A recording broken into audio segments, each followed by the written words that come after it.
Leadership et gouvernance pour le développement, Fédération du Sud Kivu. Déclaration politique. Le parti politique Leadership et gouvernance pour le développement, en sigle LGD, Fédération du Sud Kivu, suit avec grande consternation le complot politique concocté dans les officines du pouvoir en violation flagrante de la Constitution ainsi que de plusieurs autres lois du pays.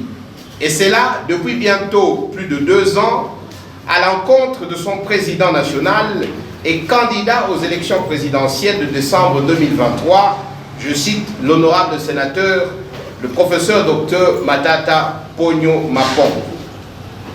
Le LGD, Fédération du Sud Kivu, dénonce l'instrumentalisation des institutions de la République, à savoir le Parlement et plus particulièrement le bureau du Sénat, ainsi que les plus hautes juridictions judiciaires de notre pays, je cite la Cour constitutionnelle et la Cour de cassation, dans l'unique but d'empêcher l'honorable professeur Dr Matata Ponyo Mapon de se présenter à la course comme candidat président aux élections aux joutes électorales prochaines.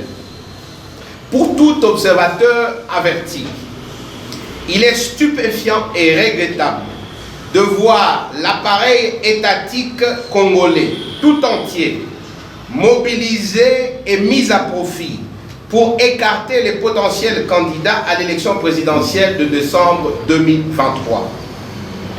Et c'est là dans un contexte particulier où le pays traverse une crise terrible, unique en son genre depuis ses 63 ans d'indépendance, et c'est là sur tout le plan, dans tous les domaines.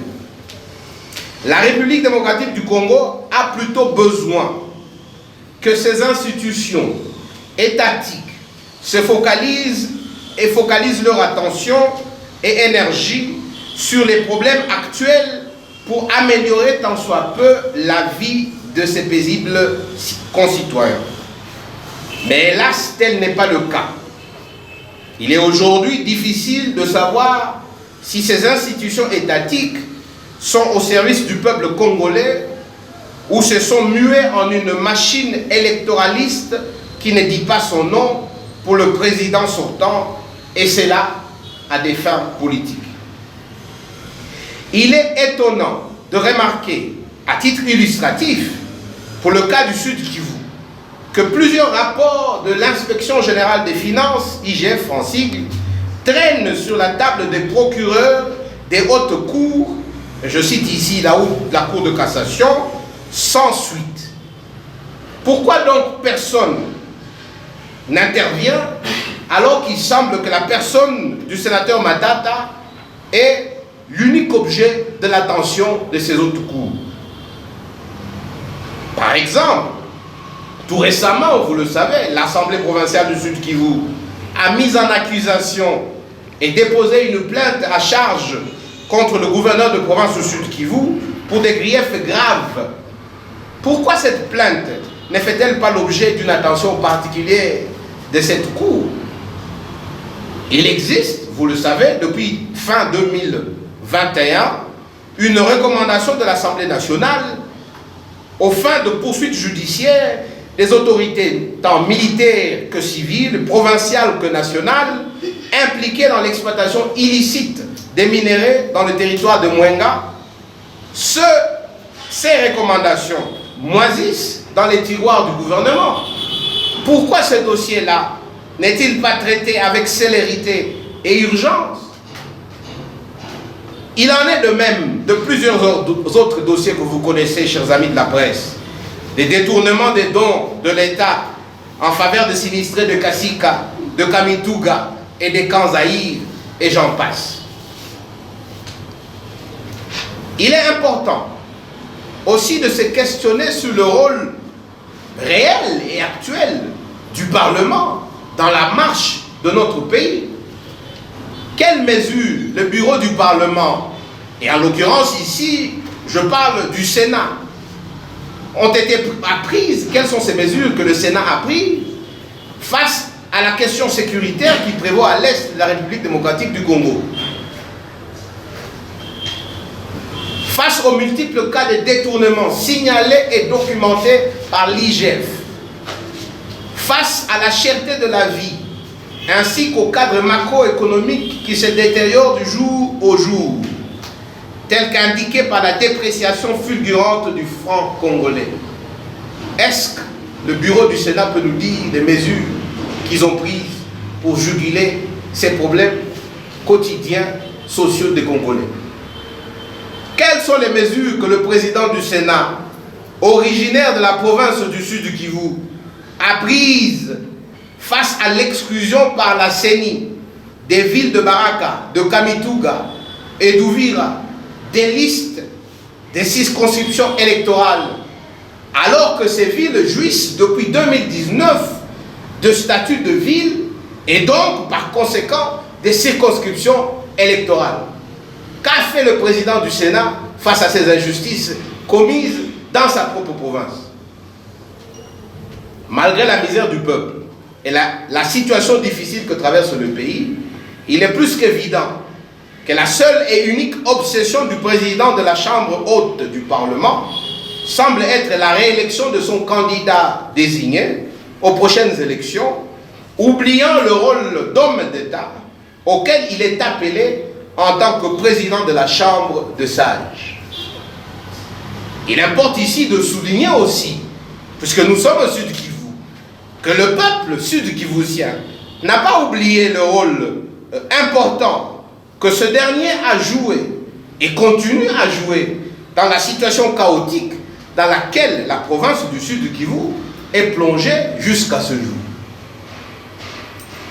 Le LGD, Fédération du Sud-Kivu, invite donc, premièrement, la société civile, dans sa diversité, ainsi que la population, à dénoncer et résister contre cette nouvelle forme de dictature qui s'installe en République démocratique du Congo et qui, ignorant les lois de la République, instrumentalise les institutions de celle-ci, de cette même République, pour de fins politiques et biaisées.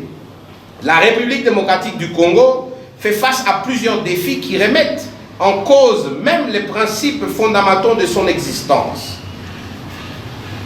Et je parle ici de la guerre que nous vivons à l'Est. Pour que la société civile se permette un luxe d'une insouciance silencieuse. Le temps est à une dénonciation courageuse et vocale de ces dangers qui guettent la République sur tous les fronts. Le LGD, Fédération du Sud du Kivu, invite les institutions du pays, parce que ce sont des institutions qui nous appartiennent à tous, à se ressaisir et à jouer leur rôle tel que voulu par le constituant et le peuple congolais. L'heure étant au bilan, après 4 ans de règne du régime actuel de M. Antoine Félix Tshilombo. Une élection qui pointe à l'horizon, à laquelle les potentiels candidats présentant des offres politiques réelles seront écartés, par peur évidemment de faire ombrage à l'actuel locataire de la cité de l'Union africaine, sera un déni manifeste de la volonté du peuple et une privation de ses droits fondamentaux en tant que souverain primaire, principalement celui de se choisir le meilleur de ses fils pour le diriger. Sinon, cette élection ne sera qu'une parodie de mauvais goût que tout citoyen qui aime la République démocratique du Congo doit combattre de toutes ses forces. Le LGD, Fédération du Sud Kivu, invite la communauté internationale à intensifier la pression sur le gouvernement congolais afin que les acquis de la jeune démocratie ne soient pas perdus dans la quête d'une pérennisation d'un pouvoir qui a déjà montré ses limites. Des élections crédibles, inclusives, libres et apaisées doivent être le couronnement de ce processus en décembre 2023. La beauté de la démocratie se manifeste aussi dans l'alternance pacifique et civilisée du pouvoir. Le peuple congolais ne doit pas être privé de ce droit inaliénable à tout peuple. La Fédération du Sud Kivu, du LGD, invite la population à soutenir le combat du LGD par le biais de son président national, l'honorable docteur Matata Mponyo Mapon, qui à ce jour s'élève seul contre tout un régime aux dérives dictatoriales manifestes. Ce combat, c'est pour le respect des lois et des principes fondamentaux de notre jeune République. Ces lois, ces principes ont été acquis au prix du sang et des grands sacrifices. Nous invitons aussi la population à désavouer ces dérives dictatoriales entretenues et concoctées par les acteurs politiques de l'actuel régime sous le label de l'Union sacrée de la nation, qui s'apparente plutôt à une blanchisserie à ciel ouvert. Malgré un bilan largement négatif, ces politiques éhontées s'évertuent à monter des plans machiavéliques contre le peuple congolais pour encore une nouvelle fois pérenniser un régime qui a démontré largement ses limites, n'hésitant pas à enfreindre les lois fondamentales de notre République. Ces politiques sont la cause de notre malheur et de notre misère. La population se doit de le savoir. Ces politiques doivent être sérieusement et sévèrement sanctionnées par le peuple lors des prochaines joutes électorales. La République démocratique du Congo ne peut pas perdre encore 5 années de son existence. Le changement s'impose et le peuple se doit de l'exiger. Fête à Bukavu le 28 juin 2023 pour la Fédération du Sud Kivu, le révérend Nicolas Kiananga-Liloa, j'ai dit et je vous remercie.